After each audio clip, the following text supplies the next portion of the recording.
From the cobblestone streets of New Orleans to the lush forests of the Caribbean, Creole culture has a long and fascinating history. Rooted primarily in African, French, indigenous Carib influences, Creoles are a uniquely multicultural group. The term Creole was originally used throughout the European colonies to distinguish the members of an ethnic group who were born and raised locally in the Caribbean. This sets them apart from those who immigrated as adults.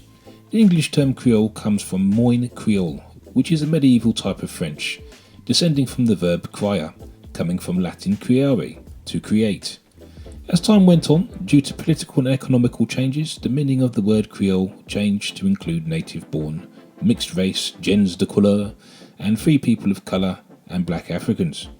Modern-day Creole people are primarily African heritage, but they also acknowledge their French, native and Carib ancestries. For many decades, the use of the indigenous Creole language was forbidden in the homes of upper-class and middle-class families. It was then perceived to be a practice among the lower-class and rural population.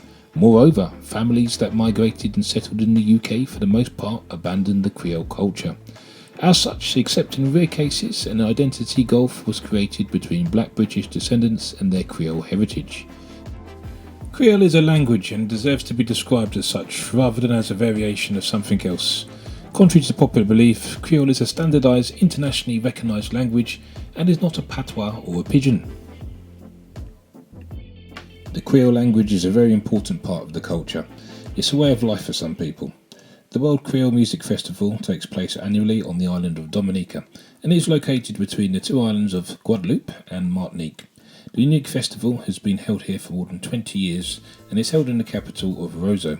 Thousands travel annually from around the world to celebrate the culture.